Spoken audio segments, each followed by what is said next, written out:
right, so first thing is what we think of in terms of like marriage counseling or classes and all the other stuff, problems that tend to happen. There's like tons of books and resources on marriage. I don't think anybody here's, will hear about something wildly new for the first time. But we usually always start with like, what is your expectations? And then why do you have the expectations that you have? And so that's a good kind of starting point for what I usually ask a lot of like premarital counseling folks. And I will tell you that most of the time they think they understand what each other's what the expectations of marriage actually are. But when I actually have them write it down, then they're always different. So I'll make them. So I'll have people open up a notebook, right? On each side, we have like a little thing, and it has like a series of questions, like how do you want to raise your kids? What do you see in the future?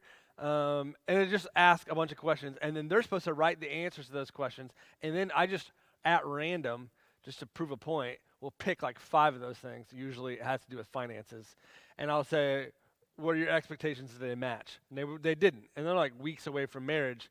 And they thought they were on the same page, but they weren't. So there's that level of expectations that just need to get talked out. And I think my wife and I, we've been married 15 years. We find different. We will stumble across things that we were like, "That's what you expected? This is going to go down." And so we're still having to navigate some of the expectations that we walk into marriage. Now, so the expectations we walk into marriage with are formed from a lot of different things, right? So whether it's something you watched on TV all your life, or some movie that you saw, or how your grandparents did it, or how your parents did it, or how your neighbors did it, somehow or another, we developed a roadmap, essentially, of marriage, of how it will work, and what we think is going to happen. And so most of us did not just discover marriage for the first time whenever we said, "I do," stepped into the house, and then just navigated it clean for the first few weeks. We have some sort of map built into our head. Now that map, like any other map that we have in our brain about how anything works, usually is informed and shaped by 4 main parts. Now we talk about this all the time in the area of like salvation. Like, what is the salvation system or plan that the culture tends to have? So culture itself as a whole has the same thing, but sometimes we lay it over on every single issue that we have, whether it's work, marriage, parenting, variety of things. Okay, so, and it has 4 main parts to it. Okay, so the first part is the who am I? That's your identity. What is wrong? How is it made right?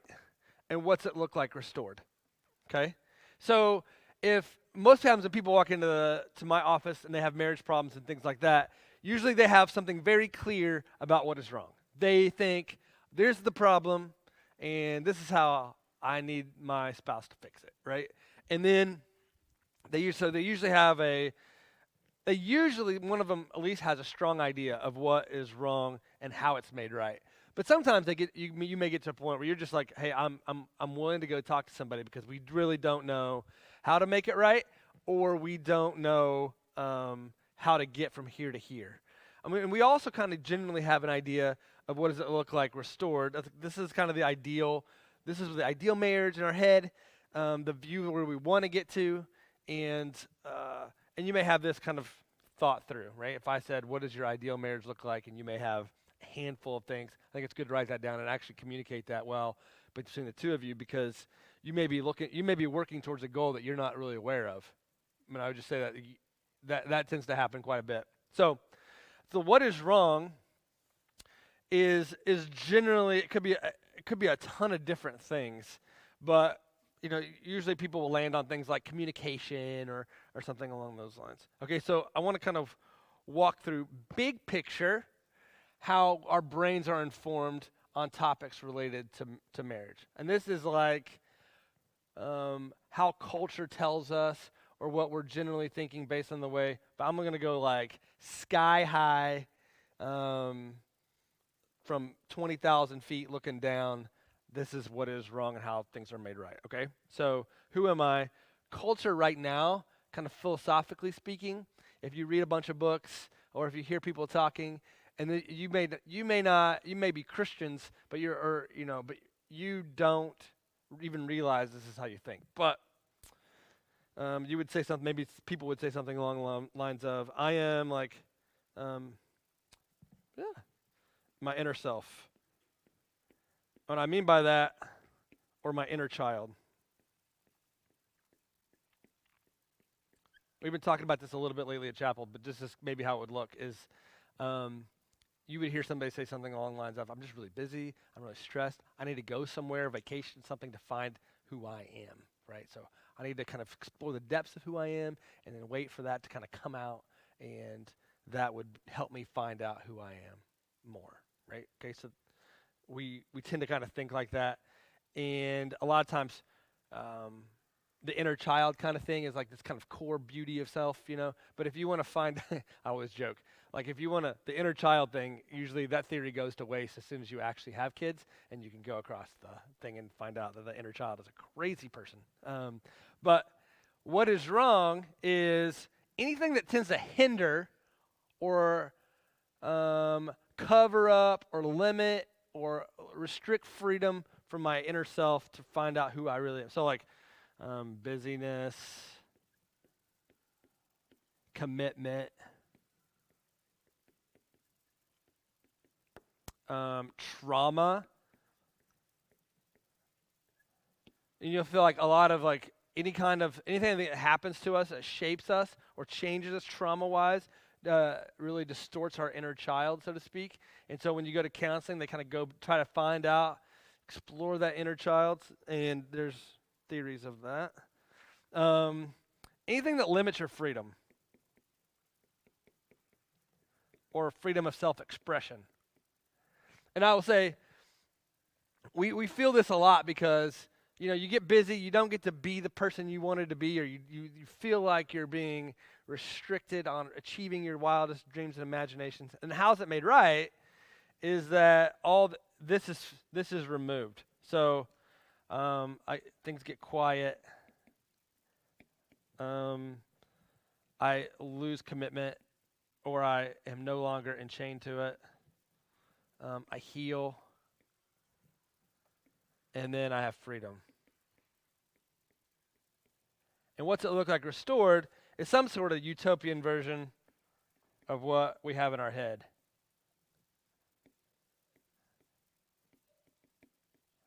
And I always joke like it's some version of marriage or life that we see on like Instagram or social media, which is why a lot of times, so like depression is like rampant these days, and a lot of times it's because people think that things are going well for them, but then they see how amazing other people's lives are, and they're like, oh man, like clearly if their marriage and life is so magnificent, then my spouse must be terrible, or a variety of other things. That's what Heather thinks. I'm just kidding. All right, so the problem with this is that there's enough truth to it, and there's some things to it that aren't wildly inaccurate, like necessarily, but like it creates a world where when you think about it, how it shapes marriage, I just hear it a ton about how really the spouse is not helping me become a better version of me. And maybe I'm just upset by the amount of burdens that the married life has heaped on me, and I feel trapped in some way, shape, or form. This is why I'll be counseling somebody who's left their spouse and moved to another country or state to find out who they really are, is this kind of like worldview system thought that tends to kind of capture our imagination, so to speak. And so what we understand is that, one, as believers, so I'm going to change the color because I can. Creation, we're created in the image of God. What's wrong with the world is the fall, sin. How's it made right is Jesus. And what's it look like restored? New heavens and new earth. And that's Revelation.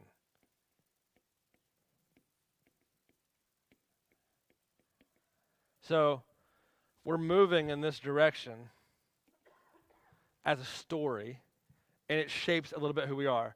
So what I want to kind of highlight for us, just as we get going, is that this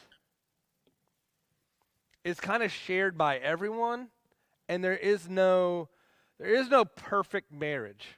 I think probably all can testify to that.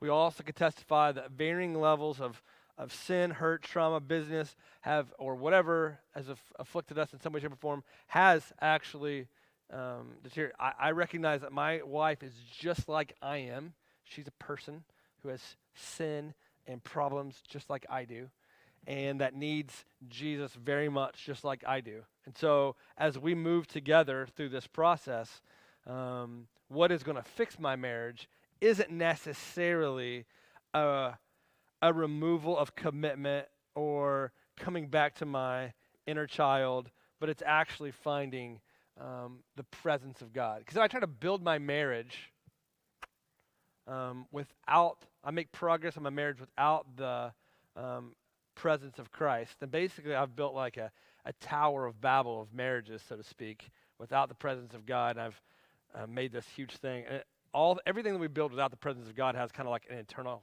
kind of kill switch to it. Okay, so I just want you to think through that. It will implode to some extent at some point. It all starts because it's all a facade and it's not real. All right, so this is kind of then what we want to do to understand, to kind of get down to the base level of who we are. Okay, so this is you. And prepare yourself because this is coming. This is your spouse. This is what they do. This is what I see. This is what I do. And this is what they see. Okay? Okay. So, with every marriage, we recognize that there are things that we do that are annoying, right? And that may annoy us about our spouse. So, this is your turn. What are some things that you may do that annoy your spouse, or if you just have something burning that you want to share that annoys you? What do you got? I'll start us off because I don't want anybody to be the first person and their spouse be mad at them. Okay, so when we lived in Colorado, it was always kind of cold in our house, and I didn't know we had switches that one was for the ceiling fan and one was for the lights. And it was a big deal, apparently, that every time I walked into the bedroom, I flicked both of them on, and it turned the ceiling fan on, and my wife would be laying there or whatever, or she'd be standing in the room, and it made that room colder. So instead of,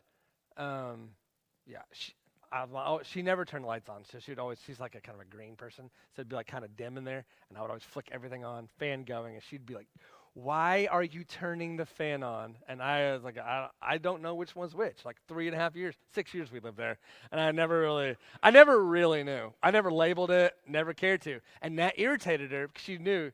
She's like, "Well, if you care." It was kind of silly, but then it wasn't. It was one of those deals where she's we were making jokes about it, but then she exposed the fact that she really thought, hey, look, if you really cared, then you would know this light, right? And I didn't. So, okay, so that's me. Trying to be transparent, okay? So now it's your turn. What do you got? Yes.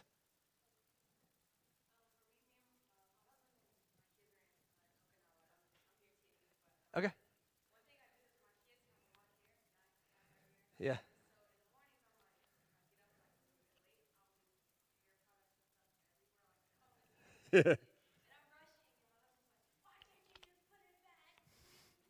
Hmm. It's a good one.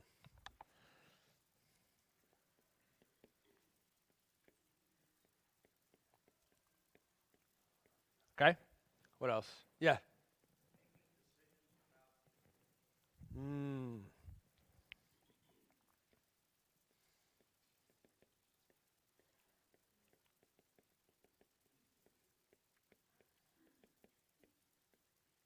I'm bad about that in all my life. Yes. What else?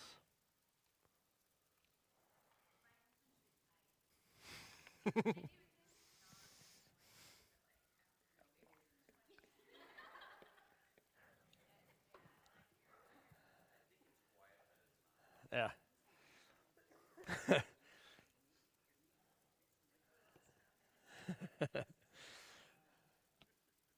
Yeah, my wife eats like trail mix stuff, but it sounds like she's eating a box of screws. I'm like, oh my gosh, what is wrong with you? But yeah, what else? Okay, so let's say we're doing a little bit more serious one. Somebody may say like, uh, they lie, okay, or they act like a jerk. Tone of voice. That's always a popular one in the military. um, there's a variety of those things. So I used to be a chaplain for a 10 Special Forces group, and the number one, they would always raise their hand immediately and be like, he lies all the time. And I was like, whoa. But apparently, like operators under stress are like literally geared to like just make something up and fabricate it, and they can do it without even like breaking a sweat. It's like just a normal. They don't lie when truth sounds better. That's just a thing, like because that's just how they work in the field or whatever. And apparently that's a normal trait that is shared across the board. I was like, oh wow, learn something new every day. But yeah, lying is a big deal, right? Like or just altering it just a smidge to make it sound a little better. Okay, so let's think about this. When spouse does this, okay, what do you see? Okay, did you say disrespect? Okay. That's a good one, right? Because they're doing a behavior. You're not just seeing the behavior, you're seeing the underneath the level surface, right? Right. So when my wife saw me not click on both lights, she saw carelessness or a lack of care or a lack of love, or if I was intentional about it, she would see that, right? Okay, what else? Do what? Yeah.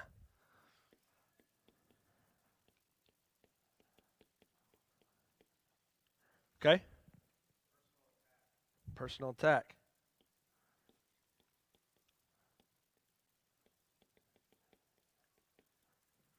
Okay. Those are good. I mean, if somebody's like lying to you, you may think that they're hiding something or that they don't love you, or right? Or if they're a jerk, you may just see a jerk. But you also may see somebody who's, again, like how they treat you indicates how they feel. I mean, I was in one counseling one time, and they after they shared this with our congregation, but she said, I just wanted him to treat me like a Wendy's waitress or a person. He's like the only person. He said we would go to like a store or a restaurant. He was always so nice to the waitress and the people at the counter, and he was always not so nice to me. So that's a real feeling, right? Okay, so when I see this, then what do I do? Yeah. Yep.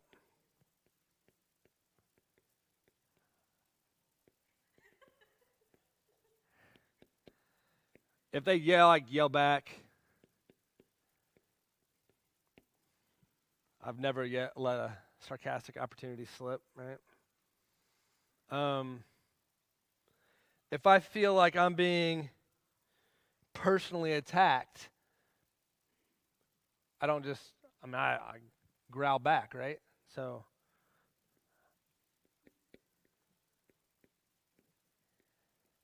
that's how we work. All right. And then if I do this, what do they do? What do they see?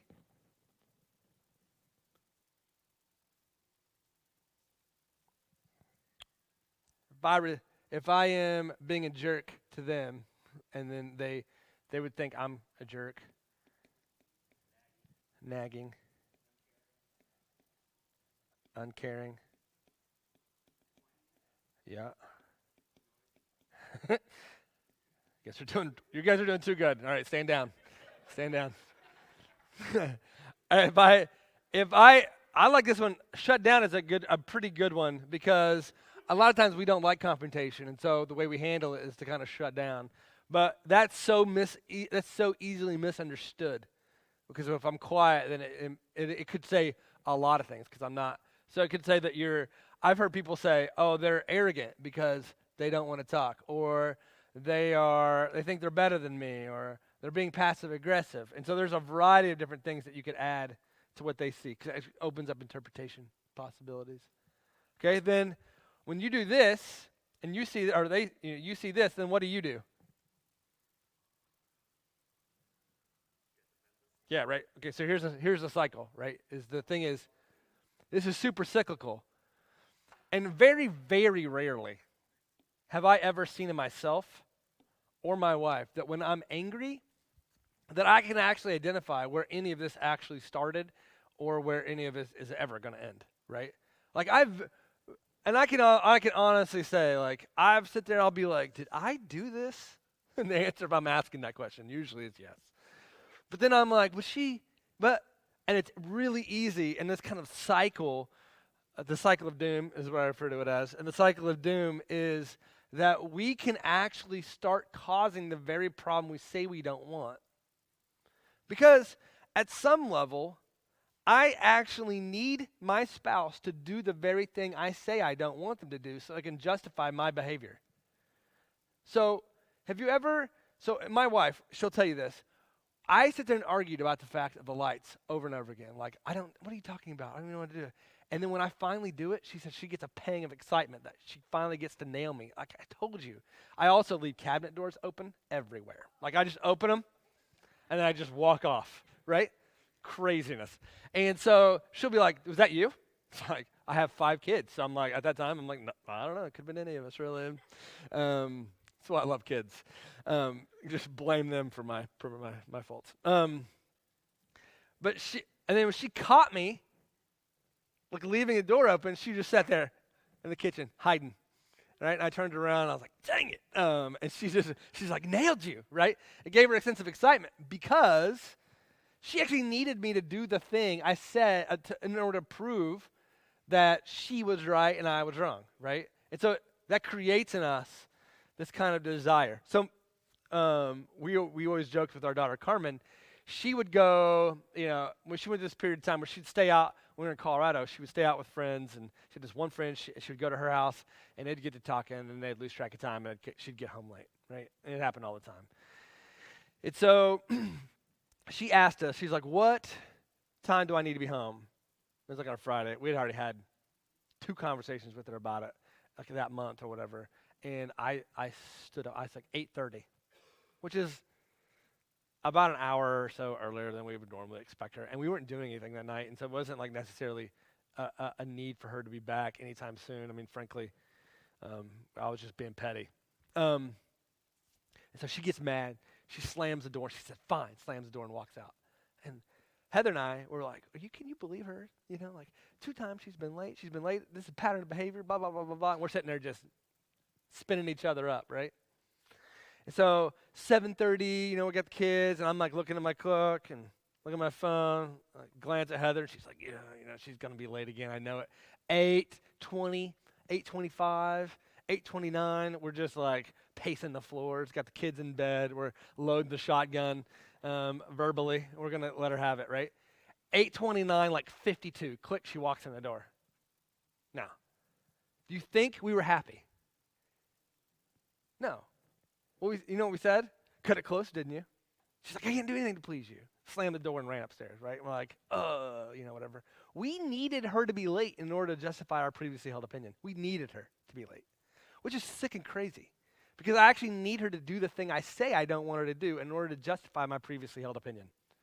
All right, so, and I will actually manufacture scenarios to create it, which I did by giving her an early time in order to make her late so that I can prove a point. And so oftentimes, not only do I need her to do the thing I say I don't want her to do, I actually create the scenario in order for her to do it. And so we cause, more often than not, the very problem we say we don't want. And that doesn't mean if your spouse misbehaves that you're at fault. That's not what I'm saying at all, right? But what I will say is that we have far more ability to control our emotions and how things go in our marriage than we would ever give ourselves credit for. Now, that is not kind of a blamer type of kind of idea, but what I am saying is that you have more power than you think you do, and that should be an empowering kind of thing to you. because I can actually cultivate in my home a world where I began to kind of solve problems by being a, a peaceful presence in my home. So here's what I would kind of give as an illustration. So I don't cook hardly ever. Heather and I have a deal that after we turn 50, that I'll cook for the rest of our lives because she's cooked whatever, and so I'm trying to learn right now how to cook because we're in a lot of trouble because we're rapidly approaching it. I got 10 years left, and I'm like, oh man, I thought that was like a long time away, but it's not. I don't cook. So let's say, for example, I come home, and she's cooking dinner. She's trying to get things ready. And I come home and it's like, hey, babe, what's for dinner?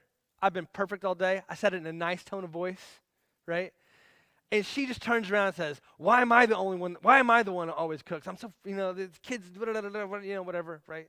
Now, instinctively, she's created a need for me to now justify myself, right? She's done something. Now, I see that she's being a jerk. Now, you guys, it's a good thing she's not here. So I do the same class all the time. She's heard it 100 times, right? You don't have to go. It's on video, all right? So I can do a couple different things. I can yell and be like, why? I didn't do anything wrong. Like, I just came home and asked you what was for dinner. God forbid I work all day. And God, I don't say that ever. And I, whatever. And so that, my wife, if I yell that, right, if I yell back and justify myself of being angry, at no point ever in our history of our marriage will she ever be like, oh, you know what? You're right. I approached this all wrong, Jake. I didn't see it from your perspective. What I really needed is for you to just tell me that 20 minutes ago before you walked in. I wouldn't have been mad to begin with. I'm wrong. You're right. That would never happen, all right? And that's not just me. That's anybody in the history of marriages. But let's say, for example, I got home, and I'm going to say this because it's easier to say than do. I got home, and my wife, I asked her what's for dinner. She turns around and yells at me. And I say, I'm like, wow, that's weird.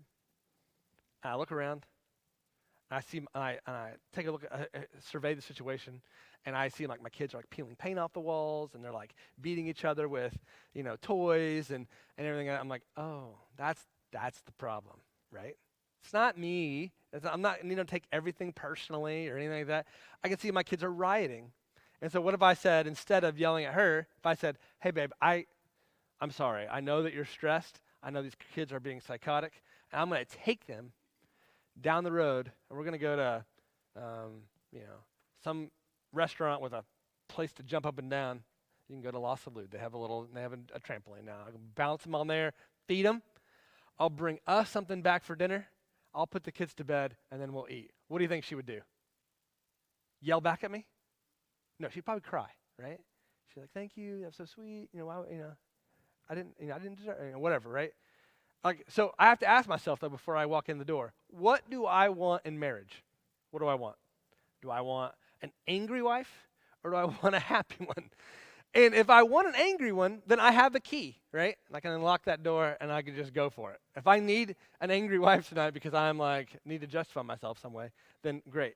But if I would like loving, happy marriage, remember the end state that we're looking at, then there's going to have to be something that has to actually shift in that process. So the question is how do I stop this pattern of destruction consistently so that it kind of nips it clearly? Okay, so a lot of times people will say things like, you just need to communicate better, something like that, right? And that could be true, but it probably won't work. And here, just alone, and I'm going to explain it like this. So we have, Bennett's 5, but let's say she's 3 years old, for example, and this is Bennett. Bennett still gets up in the middle of the night and tells us random crazy stuff. So it's like, Jovi's eating my hair. I'm like, that's a dream. She's not eating your hair. That's happened. Okay, so let's say Bennett gets up and we hear her, and I initially hear her, and that's the first time I think, you know what, I should get up and put Bennett to bed. My wife hasn't slept in 8 years, and so, because of all of our kids, so I'm going to do it. But immediately in my head, I think, so I should do it.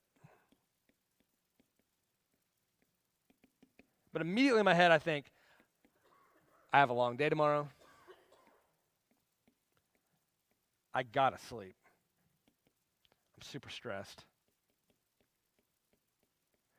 I've been helping out with the dishes in the house all day. Because if I help out with the dishes, it counts for like 8 months worth of dishes. Okay. I've been a good dad. I played with the kids tonight.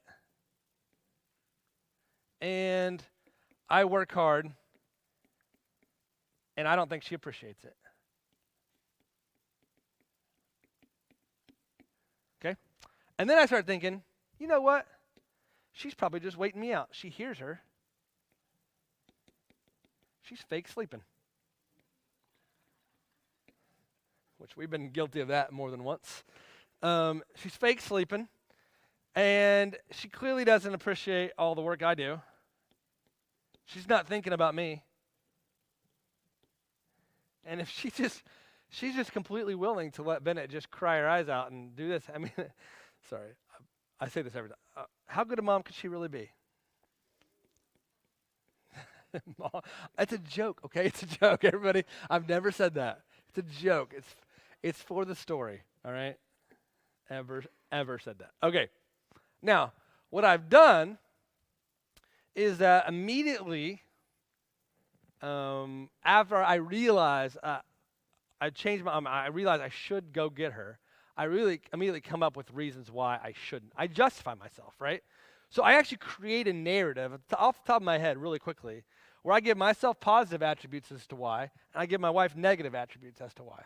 Now, you might say, well, what if those negative attributes are actually true, or some of these things are actually true? Well, that's great, except for I didn't actually need them or think any of them in my original thing. I actually used them against her in order to justify my previously held opinion. So even if my wife is struggling in some area of life and things haven't been going well, I cannot use her faults against her in order to justify my previously held opinion, or vice versa, right? And so, but here's what I do. I actually do that very thing. I'll create a narrative as to justify myself for not doing this. And then I live in this place, this is a box, of essentially like self-deception. And so now I begin to see everything through a lens which I've manufactured, and that lens carries with me even on every encounter. So I don't just drop this. I begin to create a narrative of self-justification just because I chose not to do this. Now, I carry this with me, and the problem about being deceived is you don't know it. And so you move from one day to the next having built this narrative, and then you add on to it over and over again. So let's say, for example, like 2 weeks later is our anniversary. And then my wife comes to me and it's like, hey, Jake, I know that you got us pizza and we watched a movie, but I still put the kids to bed, and it is our anniversary. I don't feel like you really I didn't feel appreciated in how you handled our anniversary. And I'd be like, you don't feel appreciated. I don't feel appreciated because of this, right? So now I can't even see the problem that's going on right in front of me because I've created a lens which I see all my problems. And again, the kicker of being deceived is you don't know it. And so you live in this world where you're constantly deceived. So when we do marriage seminars and things like that, we constantly are like, oh, this is the behavior modification that you need to have, and this is how you need to, and some of that's really good. But if you don't ever handle this, you're just going to spin your wheels and go into the same cycle over and over again. And in fact, the skills you learn, marriage skills that you actually learn, sometimes you actually use them to justify yourself against your spouse. I did everything the chaplain said. I learned to talk nicely. I handled conflict like I was supposed to, and you must be the problem. And so we actually use that as like a hammer against them because we created a lens in which we're trying to actually justify ourselves. And so unless we address the need or get over the need to justify ourselves, then we're going to constantly be in this pickle. Okay, so the question then is, oh, by the way, on this front, let's say communication is the answer. Let's just say, for example, I'm like, you know what I need to do? I need to communicate how I'm feeling with my wife. And I just woke her up, babe. Bennett's crying, but I want to talk to you right now about how I'm feeling. Let's communicate. I feel like you don't really appreciate me, and I have a long day tomorrow. And I mean, I think you're just waiting me out. And how good of a mom could you really be? How do you think that's going to go? right? Because what I'm communicating is not true. And oftentimes my communication invites my wife into another conflict. Now, I'm not saying, hey, don't communicate, because she may be able at 2 o'clock in the morning to be rationally handle that problem and be like, Jake, here's the thing that you're not seeing, is that I haven't slept in 8 years. She might be able to do that. But in likelihood, she will not. She'll just like try to smother me with her pillow and put me to sleep, right? So it may not solve the problem I think it's solving. And if I communicate perfectly at that moment and say to her, I've been communicating perfectly, just like I learned in the book, she probably will definitely kill me in my sleep. Okay, so then what are we to do? And this is kind of the problem-solving matrix of life. And it doesn't just involve marriage, but involves pretty much relationally anything that we're talking about. So up here is actually problem-solving. It is the last thing that we do.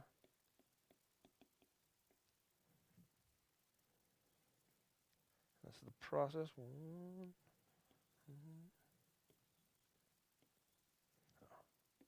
Okay, I think that's too many, but maybe. Okay, so the first thing, this is kind of a pathway that has, obviously you got a little pyramid here.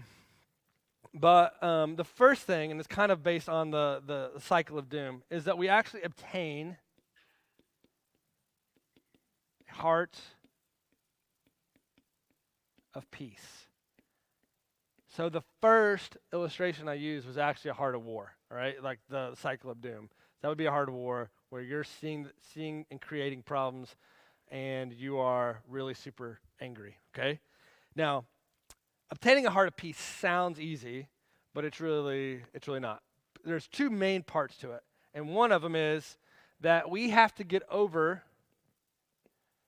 the need to justify ourselves. And I've said this a bunch.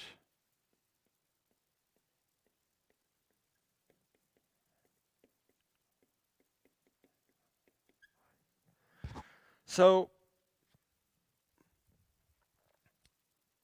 this is not necessarily easy. It's not just like, oh, I have to get over the need to justify myself. Write that down. We recognize that one of the most fundamental needs that every human being has is justification. Okay, so if we look back at the original story, right, of creation, fall, redemption, restoration, that redemption piece is that fundamental need of justification. The how's it made right, the making it right.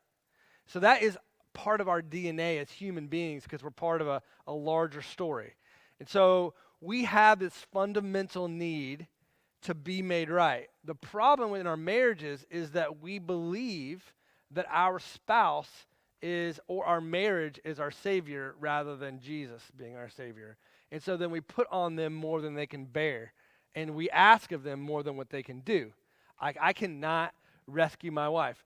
And I cannot be the one who justifies her.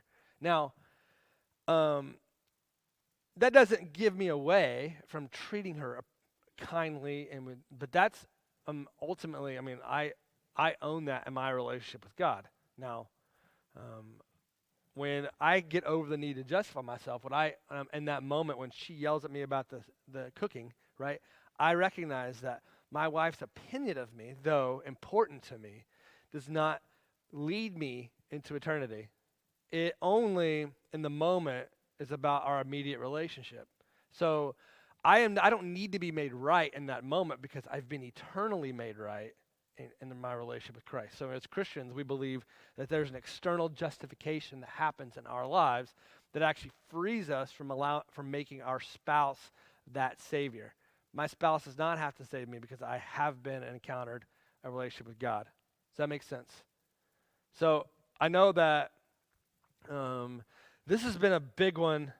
This is a big one for all of us because if you talk about, and we talked about the kind of the story or the salvation system of the world, is that there's a lot riding. And I always tell people, like when I do a wedding, I say the most important decision you will ever make. This is how I start every single wedding. The most important decision you will ever make is what you think about God. The second is who you marry. Neither is to be entered into lightly, but reverently and with much attention or whatever, right? I haven't memorized. And because the reason is because the first decision is that relationship with God, that vertical relationship, And then the important decision about being married and who you marry is because when you're encountering this over and over again, my need to justify myself, I have to do this with somebody that I can walk through the process with of getting over this need to justify myself. Now, I will tell you over and over again, like I will leave here and tonight I'll be encountered some way, shape, or form with this kind of conflict where I feel like I have to justify myself in that moment. And I every single day have to preach the gospel to myself to get over the need to justify myself. This is something that has to happen on a day-to-day, moment-to-moment basis where I remember, believe all the spiritual disciplines, all the prayer, all the Bible study, all the reading, everything should go towards the aim of getting over the need to justify myself and becoming really the the calming, peaceful presence in my home. So this is kind of a crazy. If you've ever done family counseling, where like everybody in the family comes in and does counseling, a lot of times the reason counselors have you all come in, and I was actually told this not too terrible long ago, is because that counselor is looking for a person of peace in that home. It doesn't matter if that person of peace is the 7-year-old or the 35-year-old husband or the whatever, but they're looking for the person of peace, and they will actually build the reconciliation plan off that person of peace, no matter how old they are. Isn't that crazy? Because that's the kind of power that person has within the context of the home. That their peaceful presence, whatever it is, can help kind of orient a family. And this is a true statement. So especially a few years back, if you know Gage, our oldest, he's 12. If you know him at all, he when he was young, he's like the most excited kid that you ever meet, like all the time. Like everything thrilled him. Like it was like the greatest thing that he's ever seen. So people loved to give him presents because he'd be like, "Oh my gosh," like for everything all the time. We would literally everywhere we went was basically we'd ask the kids like, "Where do you want to eat?" And we would end up going to where Gage wants to eat because he's happiest about it. Like you just follow that person, right? He'd be like, "I want to go to Chick-fil-A," and we're all like, "Woo!" But he just inadvertently, because he was the most excited kid in the house about everything, he led everybody everywhere. Like one day Heather and I realized, like literally, he like runs this entire house because every decision we make is based off his enthusiasm for it. Like he literally was like, he was like, "Whoa!" It was awesome. He's calmed down a little bit. It's kind of disappointing, but he still gets pretty excited. But that's how that person who really is able to lead in the home is that person who has the peaceful presence, the calming, and that comes from, 1, getting over the need to justify myself. Okay, 2, seeing the person as a person. See them, spouse, as a person and not an object.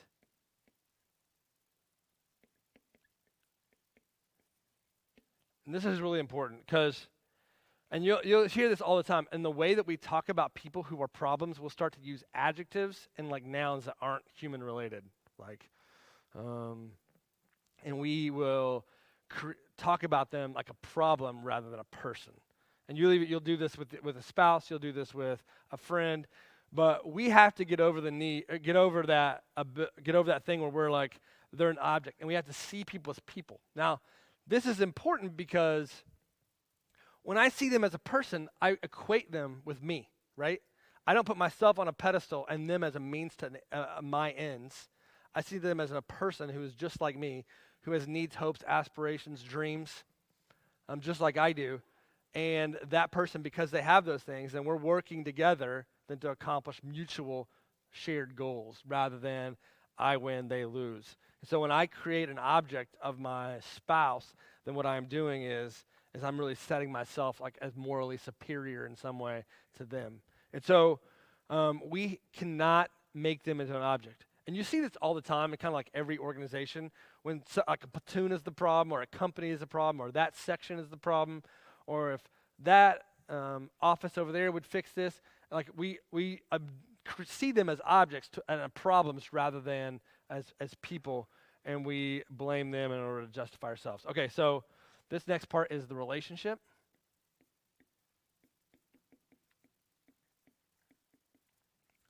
with the spouse,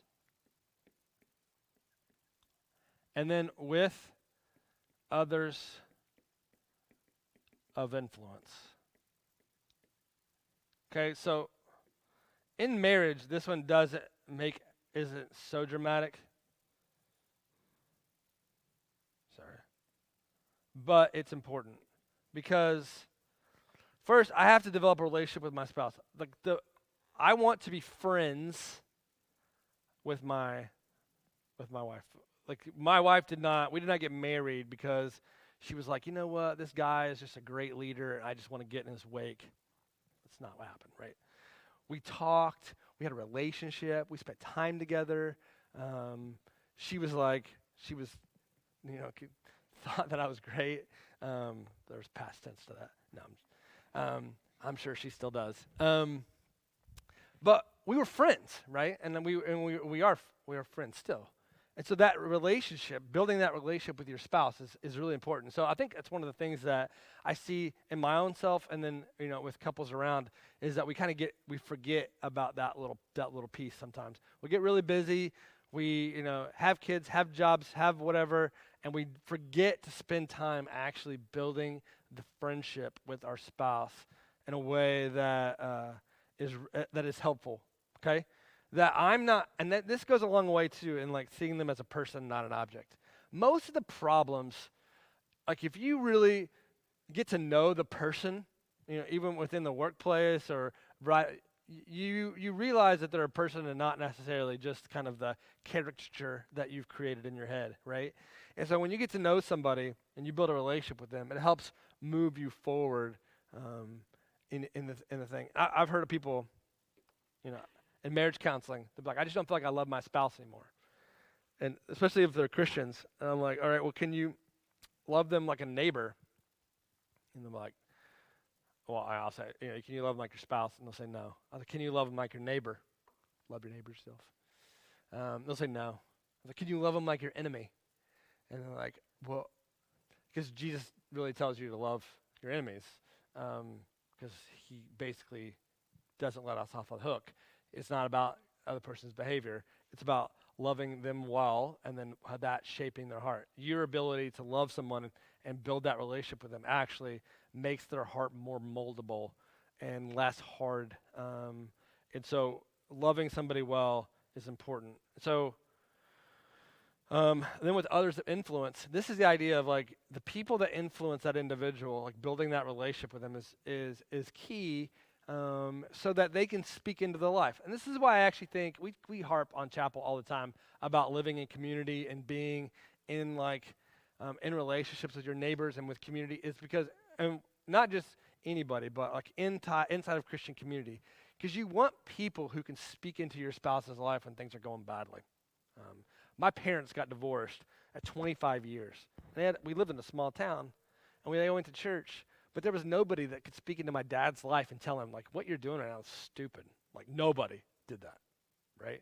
And he just carried on with stupid and then, did a whole lot of damage before trying to rectify it and make everything right. But he had already done a significant amount of damage. And nobody was there to be able to be like, hey, what you're doing right now is dumb. So one, building relationships with others of influence is really about living in community, but not just superficially, but intentionally, where there are people who can say, Jake, you are wrong here. And I feel like I have guys in my life. I have a friend, his name is Jay. Jay could tell me anything, I'll do it. I just trust him. I know that he can tell me. He wouldn't tell me it if it was wrong, and he would, if he sees it, then I better listen, right? So you got to think through, is there somebody in your life that can tell you that if you're doing something stupid, that they would be able to see it, point it out? Because I will just tell you, things go bad. Marriage, you have hard seasons. It'll be 6 months, a year, 2 years, maybe, where you just don't feel it, and you're struggling. The work, the PCS, maybe you're at Korea, and you're not feeling it, right? And then and there's something comes up or another relationship or somebody says something nice to you, and then the next thing you know, you're entertaining it. You shouldn't, but you entertain it a little bit, right? Somebody needs to be able to step in at that point and be like, what you're doing right now is not right. It's dumb. stupid. You're going to ruin things. And they need to be able to speak into your life. And then that person and that person of influence that you know, that your spouse knows, can sit there and say, hey, watch yourself. I know this as a pastor who has friends galore who are pastors who've cheated on their spouses while serving as pastors with people in their congregation. Okay? Like that's a real thing that happens. And so scares me to death. Like I pray God would kill me before he lets me let something like that happen. Like literally kill me. Something. Like my van is dangerous enough, he could pull the brakes and it would probably just go off the Angshad reroute. It might happen anyway. If that happens, don't assume that I was about to have an affair, okay? God just killed him. It's just my brakes are bad. I'm a good swimmer, okay? It'll be okay. I was driving my van at one stop. I was dropping a family off and the wheel broke off.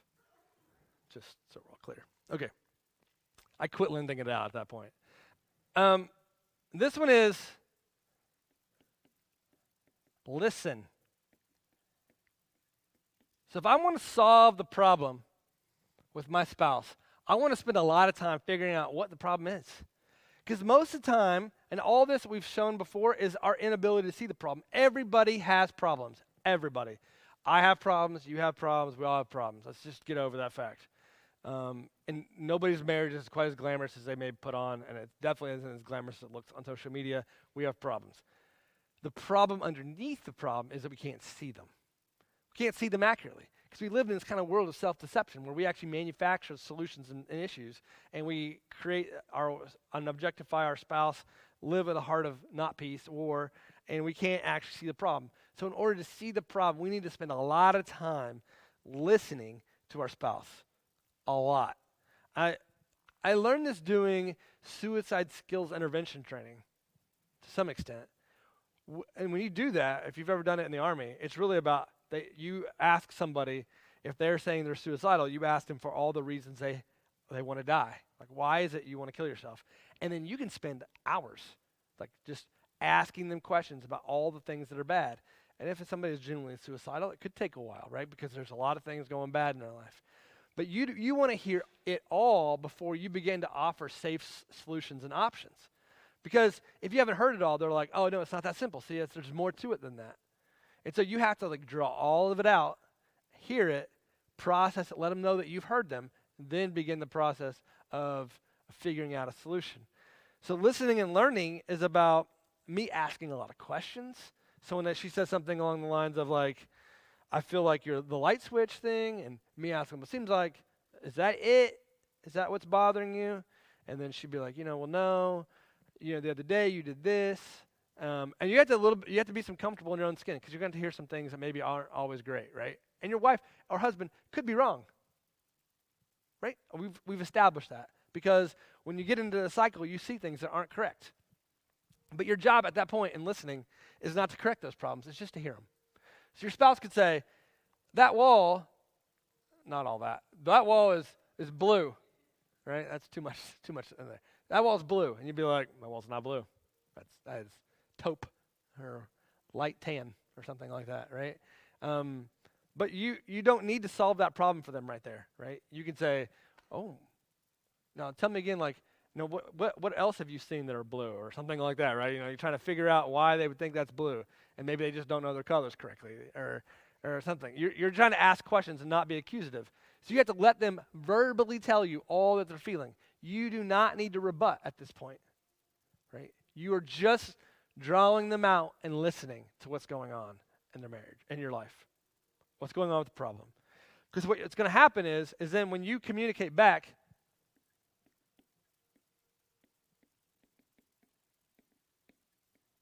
you're telling them what you see. You're not putting words in their mouth. So in both of these instances, the great communicators don't put words in the other person's mouth. You just say what you see, right? So I'm seeing that wall is light brown or whatever, right? And then that's what I see. And they're like, oh, well, that's weird. I would never have thought of that, right? But like you're just speaking for yourself, and you're communicating back what you understand to be true. And you're communicating back what they've already said. So if they are like, you don't love me, you did this and this and this, you did that and that and that, right? You would respond back with like, all right, so you're saying from your perspective that I don't love you, care for you, and all these other things. You want to make sure that you've heard them say what they've had to say. There's something kind of, I don't know, relieving about being heard. Most of the time when I have counseling in my office, I don't say a word. Like, unless they're both like completely just like fix us and I have to like come up with something. But usually it's like I have a whistle. I don't really have a whistle, but I'm like, all right, you talk. All right, you stop talking. You talk. You stop talking. Talk again and answer their question. And then I basically just officiate until everybody's been heard. And once everybody's been heard, most of the time, I mean 9 times out of 10, they didn't realize what the other person was actually thinking, ultimately. And so if I can sit there and kind of facilitate and steer them in the direction of like, hey, you're really feeling not loved and you're really feeling not loved, most of the time they're like, but I do love you. I do love you.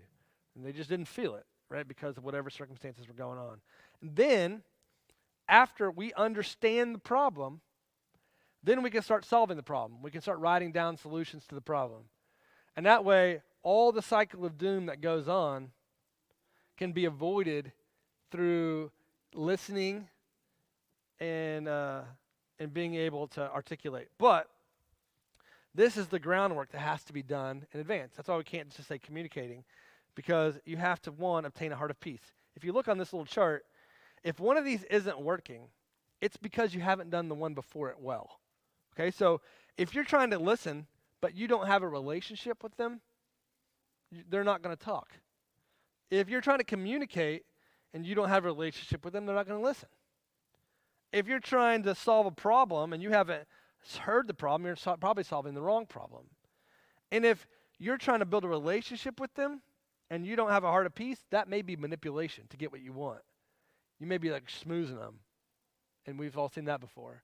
Like if I'm just trying to manipulate you so I can sell you something and I don't have a heart of peace towards you right now. I'm just seeing you as an object, as a sale, as a situation. I want to move on to come up with a further plan. Does that make sense? Okay.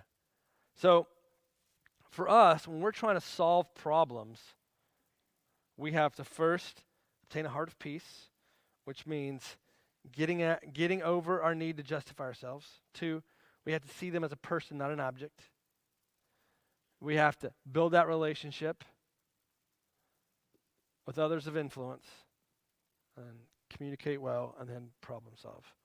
So if you were to look at this, right, and you should probably be thinking in your head scenarios in which this doesn't work, right? So maybe you have a question that you could ask. What, just for processing sake, what do you got?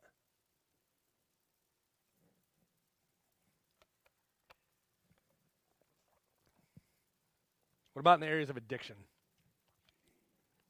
What do you think? Do you think this could work? It's a little different.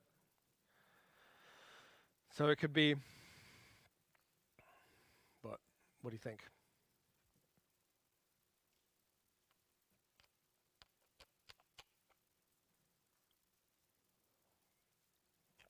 Anybody have like a major problem that you solved in your marriage that you can kind of look back on and say, how did we do that? Anybody got any examples?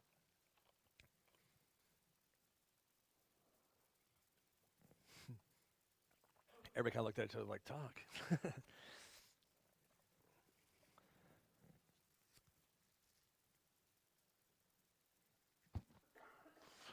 Because, and I will say this, if this is done well, oftentimes it's done very, very subtly and nuanced ways where you don't even realize it's happening. Because you solve problems probably every day, right, in a variety of different formats. So every day something comes up, some fire needs to be put out. And then generally speaking that you can solve it. Boom, boom, boom. Because you're not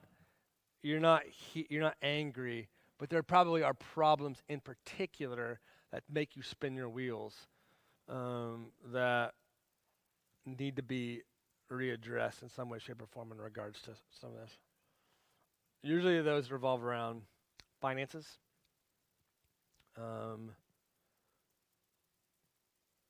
If you think about if you think about like these are finances are issues that have like deep roots.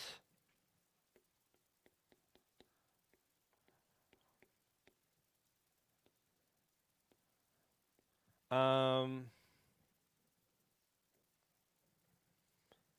Sex usually has something because people have a lot of expectations or thoughts there. Um, I mean, yeah, in-laws and things of that nature. Kids. Somebody else say something. I mean, those are usually like the big triggers, and sometimes we get. Usually, these are tied with some level of anxiety, right? So, especially like finances in particular. I say this to say like when you have problems with money, that becomes like your fear is if I said we have major problems with money. If I came home to my wife, the first thought that pops in her mind is like sitting on a curb in New York City for the rest of her life or something, right? Like she thinks she's going to be homeless. I'm like, no, we're not gonna be homeless. I misspoke. But like there's anxiety tied to it. There's images tied to it in our head, or maybe there's like if your parents had problems and that caused a divorce, or if you've been married before and that was caused by finances or family or sex or kids, right? Like those things create anxiety in you, and there's roots to them, significant ones. And so, in order to address them, it's a little bit deeper of an issue than just flicking on lights on and off, right? And so when we're looking at something along these lines, it still has to be going through this process because let's say for example kids, because kids is a hard one, especially in today's day and age, right? And so I grew up in Oklahoma where everybody kind of knew each other and there's expectations for kids. My kids currently right now are playing basketball during the week. Okay, I don't know if any of them have even a slightly athletic bone in their body. Like it's the poor things. But you know why they're playing basketball? Probably not. Most likely because I did, right, as a kid. So I had some kind of expectation in my head that we play sports. We're Snodgrasses, right? Jovi is probably the only one who will ever play basketball. She's actually really good, and how she's good, I have no idea, but she's good, right? Gage and Boyce, they do it because they like to hang out with their friends, but I have to literally talk myself like, you cannot ever get onto them by how they play because you are heaping up some kind of weird expectation that your dad had on you as a kid. So I have to approach it. I have to obtain a heart of peace. I don't see my kids as an object, and I don't use them to justify me, right? And if my wife and I are talking about how we raise them, it could be, I don't want my kids, I don't, I almost said something I literally just said yesterday. I don't want people to look at our kids and see the crazy pastor kids who run all over the place, whatever, right? Right? They do, right? They get here and they like own the place. We have them here like 3/4 of their life. And so when we have these kind of expectations about what our kids are supposed to look like, we have to get here real quick with how we're being justified by what they're doing or not doing or how they're behaving or not behaving. And so then when I even talk to them or my wife about them, then my relationships with them, with others of influence, with my wife matter. And then that listening and peeling back why it becomes really significant. And then it's good for us to kind of process and talk out loud, even if we are wrong. I mean, we can start with, hey, I'm probably wrong here, but this is what I'm seeing. And that helps avoid that whole Bennett's crying in the middle of the night kind of process and scene. When it comes to in-laws and family members, anybody have perfect in-laws? Oh, you do? Do you really? That's sweet. I mean, yeah. That it can be just touchy, right? Like, Good meaning people. Yeah. I was like, yeah. So, okay, so what are some expectations that come out of an in-law, right? Um, that could be problematic. Yeah, telling you how to raise your kids. That's a problem.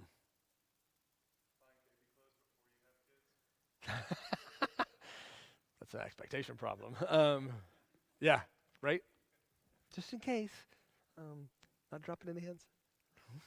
I don't know what you value in life. No. Yeah. What you should do is like Heather and I. We had 4 kids in 2.5 years. We adopted 2, had 2. Nobody ever asked us again.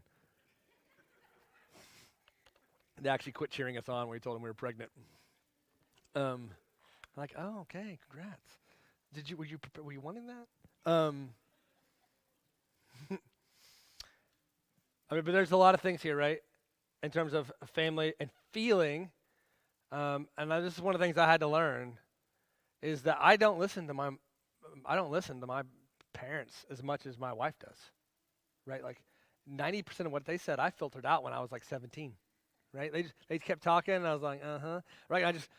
I scoop up a little bits in here and there, but my wife hears everything, right? And she hears things that I don't hear in ways that they didn't mean, but I know it. If I brush it off, and I don't hear, right? Like it becomes a conflict because deep down, right? We all want our in-laws to like us because we want to feel like, that they're happy with their child's life, right? Like it's a big deal. It's not just like something like neighbors that you hope work out that you're going to move away from 2 years from now. It's a big deal. And so um, when we approach it, that justification piece becomes really big issue. It also becomes a big issue when you start having marriage problems in general, and then you show up at a family get-together, you want to scoop things under the rug. There's a lot of nuances and a lot of variables that can happen within the context of in-laws. Like, sex is a big issue because of expectations, and if there's like some hurt and some pain in relationships with each other, it'll manifest itself here. If there's past hurt, or something along those lines, it shows up. And so this is another thing that like has to get spoken of between the two of you in ways that are very much addressed to this. And that could be any type of relationships that could hinder that in any way, shape, or form. I will go too much in depth with that, but I know, like for me, I have to deal with, with women all the time in terms of my job as a pastor, and I have to be super super careful. Like I'm kind of like I'm almost weird about it, in the sense that you won't be seeing me like I'm not a hugger. I'm not even a side hugger. That's a Christian subculture joke. I don't call other people's spouses. I don't text them unless I did it on accident. So I'm very particular, right? I don't ride around in cars. Just too much pastor history problems in there that I try to avoid like the plague. But that affects home in that regard too. Like I don't. And then finances is always a big one on expectations. If you have financial questions, there's Financial Peace right across the hall. I'll just point you that direction. It's good class, good area to focus on. The finances piece, this is one of the things I hear the most, and we'll kind of wrap it up because the kids are about done. But I'll have all the time where people are like, and you may think this is a great idea, and don't let me point you in the wrong direction. So if you talked about this, then great. But usually when I do premarital counseling, I'm always like, are you going to do 2 bank accounts or 1? And they'll be like, oh, 2. I'm like, okay, sweet. So who pays for this? And I just start listing out things as fast as I can. I just list out 20 different things. And usually, sometimes they're like, they nail it, right? They got it all planned out and thought out. 98% of the time, they're like, boom, the answer at the same time, and it's the wrong answer. Both are different answers. I'm like, oh, weird. Um, and and so finances can become an expectation point, a life long-term goal point, and things like that to talk through. And again, how are you justified? And then is that person just somebody who's limiting your freedom and a fullness of expression rather than your spouse who's a person just like you? So a lot of application can be brought out through this process. And usually what happens in counseling in my office is we work through this in this direction. So if you were like, hey, look, we're stuck and we're spinning our wheels on something, I do counseling all the time at my office. My primary job is to pastor Agape because it's gotten such big and out of hand. And so you're always more than welcome to shoot us a note and be like, hey, I want to swing by and we can talk through this. And if I don't have the answer, then I most definitely know people who can help out in a variety of forms. Also, they're not here, but then the Naputis, do you know who they are? Esther, Caleb. Esther is a Christian family counselor, and I resoundingly recommend her as well. She works out of Freedom Chapel, and she basically does it completely volunteer. Her and her husband usually sit right here, and I was going to tell you guys about this before we go, but on the 27th to the 29th of March, they're doing like a mini marriage retreat, but not one where we get to fund it and go great location, but it's like an intensive, and it will be really good. And they'll have a kind of a master plan. It's called World Class Marriage, and it'll be the 27th through the 29th of March, and it'll be here, unless I can drum up 40 grand or something along those lines to send you to an exotic location. But I'm working on it. But that will be good as well, and they're fantastic for counseling, and we can plug you in that direction.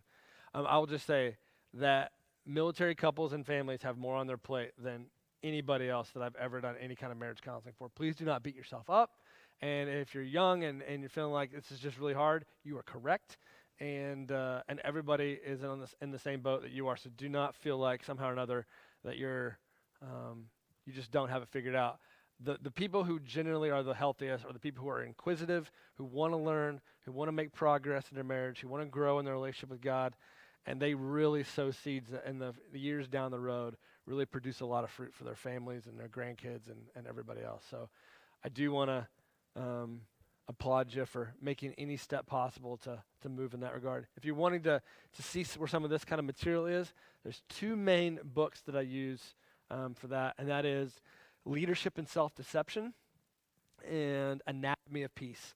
Both of them are by the Arbinger Institute, and they are not about marriage. But they are generally about leadership, and they talk a lot about marriage in the process. So, but when you read them, you'll see how they fit and understand in the scope of that, and then you can move it very easily to those two. They're really like narratives and stories, but they're really helpful. In both of those books, I always want to be like, if you just wrote the last line of those books, Jesus is your justification, it'd be one of the best books that